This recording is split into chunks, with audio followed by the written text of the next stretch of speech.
Yo, what's up guys, welcome back to another video. This is a reaction to US Army strikes on Mexican cartels is worse than you think. And yeah, I don't know much about this at all, but today seems like a day that I'm just reacting to a lot more like real world serious stuff, and a bit yesterday as well.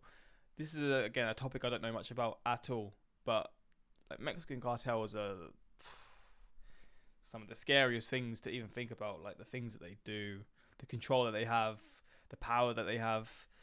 But then obviously the US Army, different level. But I swear there's a link between like US government and like cartels. There's always some sketchy stuff going on. Like, I don't know what, but yeah, it'll probably be mentioned in this video at some point. But we're going to check this out and learn about this situation, because again, I don't know anything about this. I've not even heard about it, to be fair. So it's all fresh to me. But yeah, we're going to check this out. Links are also in the description to my Patreon if you want to see some more of my reactions that I can't post on YouTube. But let's just check this out. Is the US government really calling for legislation to invade Mexico and destroy the drug cartels? So here's what happened. On March 7th, it would be a good thing, but I don't see it ever being stopped, to be honest. I think it's one of those things now that's so ingrained in certain people that are in the cartels, and then they sort of give it to younger people to take control and stuff. I think it's, at this point, there's so much money and influence and also fear behind it. I can't see the cartels ever being stopped, to be honest. Maybe I'm wrong, and I hope I am, but 2023, 2 American tourists were killed by the cartel while visiting Mexico. Really? So, in response, US Senator Lindsey Graham announced his plan to introduce a bill that would lay the groundwork for authorizing the use of US military force against Mexican drug cartels. A major step, as the Pentagon typically just advises and assists with anti-drug operations. Historically, they've never authorized direct strikes against cartels inside of Mexico. But this new bill would bestow upon the Mexican cartels the unique honor of becoming one of only 65 foreign terrorist organizations in the entire world. This FTO designation would have many consequences, right? Among them, it would authorize the use of US military-targeted drone strikes with AGM Hellfire missiles, nighttime American Special Forces surgical raids on cartel leaders as they try to sleep, satellite intelligence assets refocused on the southern border. Supporters say that this will give the US government more powerful lethal tools to destroy the cartel. Critics claim it could ruin a relationship with an important strategic ally, Mexico. Declarations like this are... But would Mexico not want that? Would Mexico want the cartel to not be like dissolved, or whatever you want to say about it? I mean, I guess it would come also at the expense of a lot of innocent Mexicans too, because it's so hard to decipher and tell like who's in and not, because it's quite, I don't know, it's just a system. The cartels, they just work in weird ways where you don't know who's who. Are controversial and have understandably alarmed the Mexican government. It's called into question the correct role of the US military in counter-narcotics. From Mexico's perspective, it's easy to see how they might not see the distinction between a targeted missile strike on a drug lab and a full-blown invasion. However, this is far from the first time the idea of using US military force directly against Mexican cartels has been floated.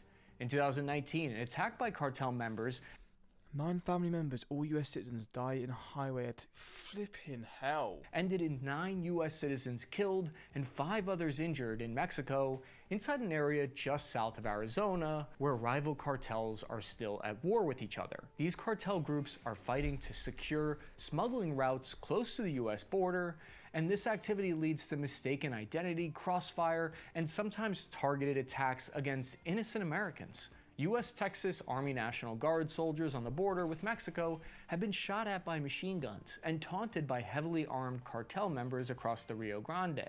This has prompted the US Embassy to issue safety warnings advising Americans against traveling to certain dangerous regions inside of Mexico. All of this led to 2019, when US lawmakers said enough is enough, time to take off the gloves, we're labeling these cartels as foreign terrorist organizations. About time, to be honest. I don't know how it took so long. I mean, how long have the cartels been going on for? They've been going on for like decades and decades. And criticisms from the Mexican president Obrador to not do that. But I thought the Mexican president and like Mexicans in general hate the cartels, so why are they so against it? Is it because of then what it could lead to with involvement from the US in the country, maybe? I guess that's kind of a possibility, but... Why not, though? Anyone who would do these types of horrible crimes is obviously a terrorist, right? They are certainly terrorizing people, but it's not that simple. Designating cartels as FTOs would mean Mexico would instantly be considered a more risky country for foreign governments to invest money into, or to do business in, or even take a vacation. That's a big deal in a nation like Mexico, where tourism generates more than $20 billion in revenue a year and creates millions of jobs. Tourism accounts for about 8% of Mexico's total GDP. Cruise missiles striking drug labs a few kilometers away from where you're trying to enjoy spring break and have a couple of tequila sunshines really dampens the vibe. Brian Michael Jenkins, who's a senior advisor to the RAND president, pointed out that American manufacturing and commercial operations in Mexico could also be disrupted by labeling cartels as foreign terrorist organizations. Trade between the two countries totaled more than $750 billion in 2022. Nearly 5 million US jobs depend on that trade. The economic impact on Mexico could be catastrophic, which would generate more northbound refugees from Mexico and increase pressure on the southern border in the United States. The reason for this is because how would it look if you're doing business with a nation that has an active, legally defined terrorist organization inside of it? On the other hand, we need to put the full scope of the problem into perspective here, because those calling for increased intervention and FTO designation aren't doing it for no reason. One of the major reasons might not be what you think it is, or maybe it is, it's China, because the US government estimates 90% of fentanyl and fet precursor chemicals that travel through the Mexican cartels come from China. Wow. That's more than 50 million pills laced with fentanyl and 10,000 pounds of lethal substance. Wait, so they think China are purposely poisoning people that they know the drugs are going to end up in the US? If that is the case, that is one horrible thing to do. Like that, what the flipping hell? An estimated 106,000 Americans died from overdoses in 2021. There's even evidence China's purposely allowing the flow of fentanyl to the United States. That is horrifying to even think about. How sick do you have to be to just have this kind of mindset? God damn it. Through Mexican cartels as a piece of leverage to hold over the United States. For instance, on August 5th, 2022, in response to the House Speaker Nancy Pelosi's visit to Taiwan, the PRC's Ministry of Foreign Affairs announced the formal suspension of US-China cooperation in 5 areas, including counter-narcotics. This is China basically saying, if you don't do what we like, we can't help it if we accidentally send thousands of pounds of fat to your country through the cartels in Mexico. Oops, sorry about all that fentanyl. So this is the justification for why some American lawmakers want to label cartels as FTOs, because from their point of view, the cartel is basically acting as an agent for the Chinese Communist Party's attempts to destabilize the U.S. with fentanyl. Rather than just interdicting at the border, we go to the source and declare Mexican drug cartels foreign terrorist organizations under U.S. law. Would you consider that? Yes, we certainly consider that. And that would help us with China, because if you provide material support to a foreign terrorist organization, you could be prosecuted in U.S. courts. I'm not saying that the U.S. government should designate cartels foreign terrorist organizations. I'm explaining the rationalization, because whether you agree or disagree with it, it's important to understand the real reason behind why lawmakers are calling for it. Everyone wants these horrors to end. No one can agree on the correct way to end them. So, is there any solution where the US military can go weapons free on the cartels without needing to designate them as foreign terrorist organizations, which could negatively impact Mexico's prosperity? Well, possibly. In January 2023, former Navy SEAL and current Congressman Dan Crenshaw introduced legislation called the Authorization for Use of Military Force to Target Mexican Cartels, a more diplomatic approach potentially than the last one. Dan Crenshaw says the proposals will allow the United States military to work alongside their allies in the Mexican army to solve this problem, and that the point is not just to bomb Mexico. One way of looking at these reactions from the US government is that they create fear in the Mexican cartel and deter them from making these kind of mistakes where innocent Americans get killed. And it's kind of the thing, right? They sort of feel like they can get away with anything because there's not really any consequences to, I guess, the people specifically at the top, but even a bit lower down, like they'll be the ones that just constantly control these things, and they're not seeing anything sort of in return, so they just keep doing it because there's no response or whatever, because again they have so much power where they are. Caught in the crossfire. What critics of designating cartels as foreign terrorist organizations often don't understand is this is not calling for an invasion of Mexico. And what supporters of designating cartels as FTOs don't understand is people are expressing valid concerns about the US military's history of mission creep. It starts with a couple of targeted, specific missile strikes, and before you know it, we're involved in a horrific counterinsurgency mission in Mexico. But this claim that this is a call for the invasion of Mexico is instantly what the conversation became about in the mainstream media and on Twitter, where Ben Norton, geopolitical journalist, said the US is lobbying for an invasion of Mexico. But Ben... I mean, I don't know what a lot of Mexicans think. At the end of the day, their opinions are probably the most important. But I think if you think this is anything other than trying to stop what the flipping cartel have been doing for so long, then you just either you're delusional or you don't want to face whatever. Like, I'm sure there are so many Americans, so many Mexicans that would absolutely just love to live in a country where there's none of this stuff going on, where it's safe to live and all this stuff. And I think the actual idea of what they'd want to do isn't to, obviously it's not to take control or whatever, to have, like, I don't know, whatever they think they want it to do in Mexico, invade Mexico, and that obviously that's not the case. And I think if you're a rational thinker, you know that's the case. That's not what they want to do. But I don't know. It's a weird one. I don't know maybe the more details that would make me think a bit differently. But from the outside looking in, obviously there's ways you'd have to go about it. But if they could ever stop the cartel, again, I don't know if that would ever be possible. But you know what? The US Army has more power than anything and a better chance than anyone to do so. Because, I mean, the cartels have more power than police in Mexico. Probably more power than the army as well, to a certain degree. So, I mean, if there's any way to stop it, I don't see any negatives, but yeah, obviously need to look into it more. Oh, what have I done there? Does make a great point in this post, that Mexico exports over $300 billion worth of computers, cars, and other important goods to the United States. Any unilateral military action against the cartels would ruin a relationship with one of America's greatest strategic allies and partners. But is the military the right tool for the problem? There's some personal drama I need to address real quick before we continue. So YouTube demonetized my last video because they mistakenly thought my John Wick parody sponsored by Goat Guns were for actual firing guns. I want to make it clear. I was got an ad. Come on, bro. Got an ad. Let's go, man. I mean, if they're demonetizing his videos and he's getting money, you gotta respect, man. That's how he funds his channel. Come on, bro, let's go. There is, of course, evidence for YouTube and everybody, they don't actually fire.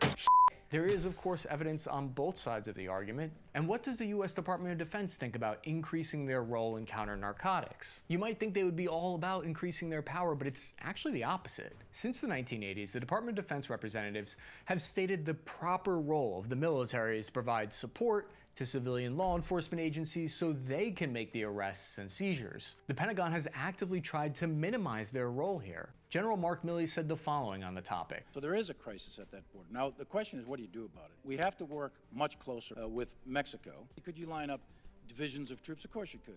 But is that the right thing to do? Is that the right way to do it? And I think the lead agency along the border itself should be the police. But lining up divisions of troops on the border isn't what anyone's proposing, if we're being fair. Senator Graham stated the Narcos bill will give the military the authority to go after these organizations wherever they exist, not to invade Mexico, not to shoot Mexican airplanes down, but to destroy drug labs that are poisoning Americans. But this is kind of what happens. People misinterpret that to the more simplified, more clickbaity version of we should use the military to invade Mexico to end the cartels. However, you can understand why people might see it that way. Authorizing military strikes against a neighboring country of any kind is arguably an invasion and could quickly escalate into conventional boots on the ground if the initial missile strikes do not produce the intended results and cartel activity continues or violence increases. So I can understand why people are skeptical of military use of force solution. However, there's another issue that we need to fully think through here before we hit the big red button. The border between the United States and Mexico is 1,950 miles about, with 48 points of entry. The proposal here is to strike cartel targets along this border, but it's not as simple as we wish it to be. Cartels don't just set up drug operations in the middle of nowhere, waiting to be hit by an American missile strike. They're smarter than that.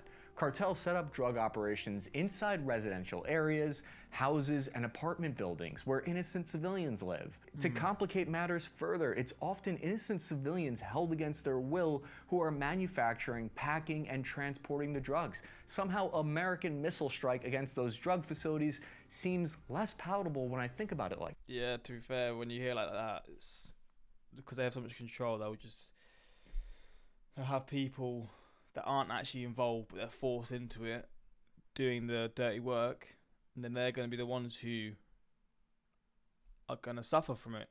That's a good point, to be fair. It's so hard. How do you deal with something like this? So sad for the people of Mexico who just want to live normal lives, and then they're forced into this stuff by these cartels and stuff like that. This would leave one real option then: boots on the ground. U.S. Special Forces or even conventional forces going house to house, kicking in doors to kill or capture cartel members. And there's a lot of cartel members. In 2012, it was estimated that the Mexican cartels employed over 450,000 people directly, and a further 3.2 million people's livelihoods depend on various parts of the drug economy in Mexico. Wow. In a city such as Juarez, up to 60% of the economy depends on illegal 60% of the economy comes from this kind of stuff. What?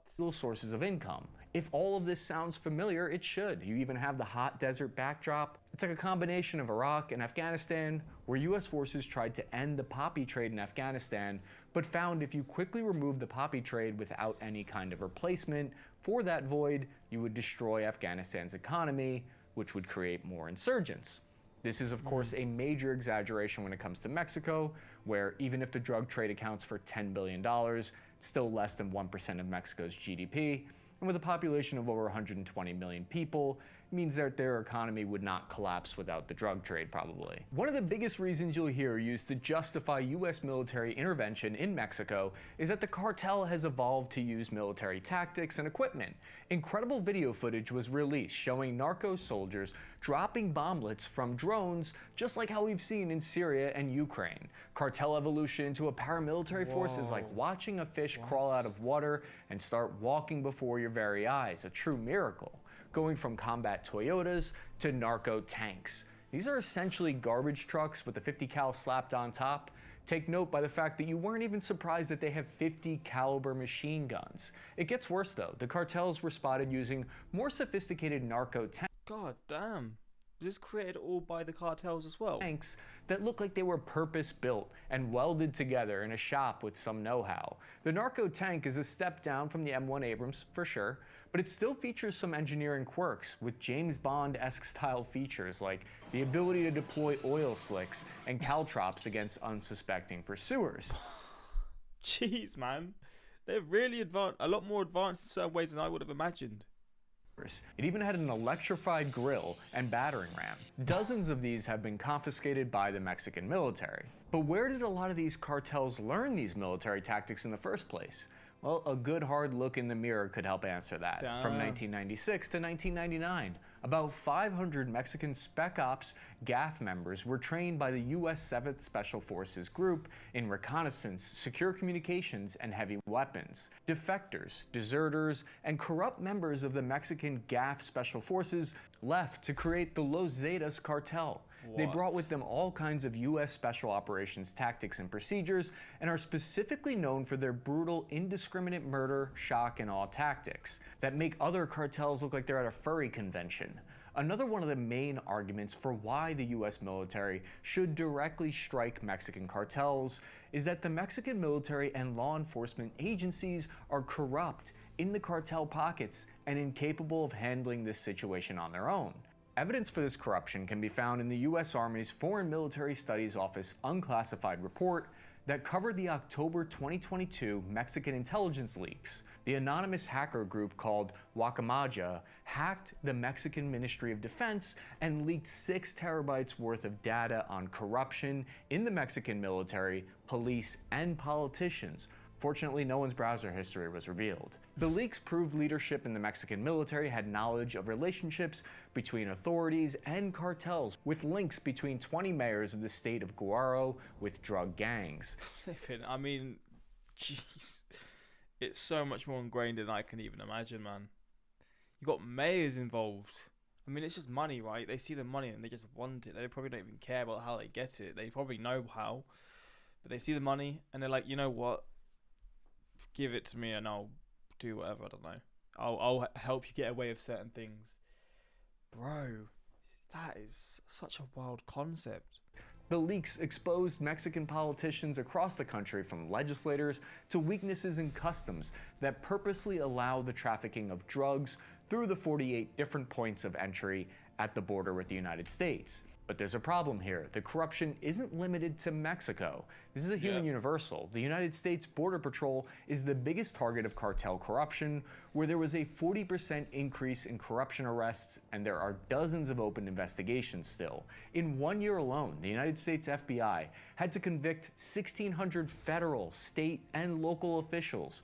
Bro, it's just money. Money literally rules the world. And had approximately 2,500 pending corruption investigations ongoing. One convicted American official took $5 million in bribes from the cartels. What? In 2008, the United States and Mexico signed an agreement entering into the Merida Initiative. The initial package included $421 million in foreign military funding to train Mexico's elite special forces inside the United States, and allowed Mexico to buy advanced Black Hawk helicopters and other military technology. Since 2019, though, this initiative has ended. So the Merida Initiative was also sometimes called Plan Mexico, because the US government was hoping they could replicate the success of declining violence in Colombia, but in Mexico. However, that was not the case, and violence seemed to only increase in response to attempts to shut down the cartels using military violence. So what is the correct role of the United States when it comes to counter-narcotics? The Merida Initiative, or Plan Mexico, has been seen as a failure. Homicides have risen in Mexico from 8 per 100,000 inhabitants to 23. Wow. Strengthening the military and giving them greater capabilities has not been enough. One of the likely reasons Plan Mexico Merida Initiative failed, while it worked better in places like Colombia, has to do with the level of corruption. The Mexican Federal Police, which was overseen by a possibly corrupt general at the time, received millions of dollars from the Merida Initiative, which likely kneecapped the effectiveness of this military aid from the United States. So the most cynical way of looking at it would be, the American people's demand for drugs has fueled the growth of a terrorist cartel group in Mexico, which led to the US military aid to stop those cartels. But due to the corruption, that aid went to the cartels themselves and only increased their power, to the point where Mexican and American authorities are too corrupt to defeat them on their own. So the idea of the US military intervening is now being floated. Now that is a series of unfortunate events. Over its 50-year history, the war on drugs has already occurred, total cost of $1 trillion to the US taxpayers, with controversial mixed results. We can trace the roots of US military involvement in police activity to the 1878 Posse Comitatus Act, which stops the federal military from participating in regular civilian law enforcement. It was enacted in response to abuses from the extensive use of the US Army in civil law enforcement during the Civil War Reconstruction. But this 1878 Posse Comitatus Act would soon be changed to allow the US military into counter-narcotics operations. Here's how it happened. Fast forward to the 1970s, and drug use in America is running rampant. In June 1971, President Richard Nixon declared drug abuse public enemy number one, beginning the infamous war on drugs. We see even the language used implies that this is a war, and a war is fought by soldiers. According to the National Center for Health Statistics, the drug-induced death rate per 100,000 population more than doubled from 2.5 in 1970 to 5.6 in... What? So from the war on drugs, it went up? I mean, you see that sort of stuff happen, right? When people see sort of something that's even more, they're trying to sort of fight against it, people, I guess, become more rebellious maybe, and maybe that's not the only way. But how can it go up? Is it people just seeing it, and are they like being more rebellious? Thinking, you know what, if they're trying to fight against it, I'm going to do it more, or I'm going to try it, I'm going to do this, or whatever. How does it go up from the war on drugs? What is the reason behind it? Maybe it's a lot more simple than I realised, but that is crazy. Unless maybe there's more drugs that are just laced because maybe they make them at home, or Yeah, maybe that's the case. Maybe people try and make stuff themselves, so they get it from someone who's made it, and it's nowhere near as safe or whatever. I don't know. 1979. Despite this renewed effort to combat illicit substances, drug use in the United States rose during the 80s. Thus, in 1981, President Reagan signed the Military Cooperation with Civilian Law Enforcement Agencies Act, which allowed the United States Armed Forces to cooperate with domestic and foreign law enforcement agencies in counter-narcotics operations. This is the bill that modified the Posse Comitatus Act that prevented the military from working with the law enforcement in the past. It gave American law enforcement access to military equipment, which some people saw as vital to combating increasingly better funded and equipped cartels, and other people saw as the militarization of police. However, the Department of Defense has always been hesitant to expand here because they believe they have a lack of funding for yet another mission, and they believe it could at some point negatively impact military readiness if resources are diverted to counter-narcotics missions. Fair point. For instance, in 1985, the Marine Corps spent about 1,200 hours of mobile ground radar surveillance time on the border. The Air Force flew 1,300 hours of radar surveillance missions with custom personnel. And this contributed to the destruction of 200,000 marijuana plants with a street value of over $260 million. When you see But are cartels really involved in like weed and stuff, marijuana? I mean, they probably are. Like, they will be for sure. But I feel like they're more focused on a bit like the harder drugs, the drugs that actually cause real harm to people and stuff like that. Again, maybe I'm wrong. Maybe marijuana still is the major thing. I could be completely wrong, but I'm assuming it's more like pills and just the stronger substances, pretty much. But maybe not. Maybe it is actually more marijuana. To be fair, I guess they still have such a big hold on marijuana as well, to be honest. See the military support of counter-drug trafficking operations having some success, it's tempting to double down on using this tool to solve the problem. Looking at the history of major authorizations of military force and aid against drug trafficking, we can see why lawmakers are so tempted here. In 1989, Operation Just Cause saw 13,000 American soldiers flown into Panama to remove the dictator Noriega, which resulted in his conviction in the United States.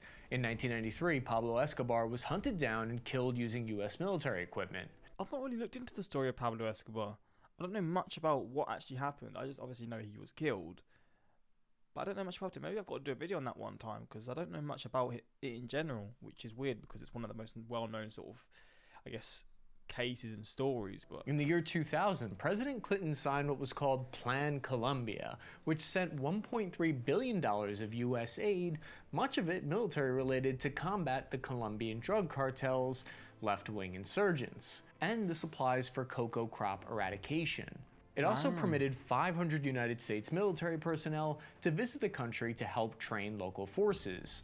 Since Plan Colombia began, homicides in Colombia were cut in half, while kidnapping and terrorist attacks declined by 90% at one point. Wow. That being said, the plan has come under scrutiny for its military-first approach. During the mid-1990s, the Clinton administration ordered and funded a major cocaine policy study by the Rand Drug Policy Research Institute. The study concluded that $3 billion should be switched from federal and local law enforcement to treatment instead. The report stated that this was the cheapest and most effective way to cut drug use. However, President Clinton's drug czar and his office rejected slashing law enforcement spending. So I think the real question we're trying to answer here is, what is the correct role of the US military in counter-narcotics? Is it just to advise and assist by giving intelligence to the police and law enforcement? Or have conditions changed over the past few decades that call for the US military to directly strike cartels? Whatever solution is found, it will best be done through the Mexican government instead of a unilateral approach. Welcome. I mean, yeah, it's a tough one for sure. You can't expect the politicians that are paid by cartels to actually do anything against the cartel. Yeah. But also, I swear I've seen like the US government or something like that are like kind of involved in allowing them through, and just all this. Maybe that's just more conspiracy than anything, but both sides, I think there's just so much money involved, so they probably just allow it. Because to them, 9 lives lost or lives lost, it's nothing to them, I feel like. But I hope I'm wrong. I hope they do something. If they're designated a terror organization, then that probably broadens asylum acceptance for them. Yeah, that's a good point, to be fair. in my opinion, I think the issue will reach a boiling point eventually, and it's only a matter of time before there has to be a major crackdown. Let's hope it's not a worst case scenario event. Yeah, I mean, goddamn. Do you think it could ever get to the point where the cartels have like nukes and stuff? I mean, I don't know, to be honest. I don't know. I've not really looked into cartels like that, but maybe one day. They seem to have a lot of money, so who knows. But yeah, this is a fascinating look into something that I didn't know much about. And yeah, let me know your views on this in the comments. And yeah, hopefully they can be put to a stop at some point. But if I'm honest, I can't ever really see peace. Even if a Mexican cartel was stopped, or the Mexican cartels were stopped, there's always going to be cartels, because there's just that region in the world. It's just, yeah, it's just there now. I feel like some people will just be like that forever. Even the majority will always be like against it. They'll maybe see the money, so they'll sort of brush it to the side and just be like, you know what, I've got this money, I'm not involved like this. But yeah, it's a tough one for sure, because obviously people haven't got jobs and stuff. Work's a lot harder to find, so you see them involved doing the lowest of the lowest levels in terms of working for the cartels. That's just money for them, right? So yeah, it's a tough one, but hopefully it can be sorted out one day and it can become safer for the people there, because I know it's horrible. Some of the videos you see are so brutal with cartels, man. They are some of the most brutal groups out there. It's horrible, but yeah, this was this. Hopefully you enjoyed, and until next time, like, subscribe. Peace.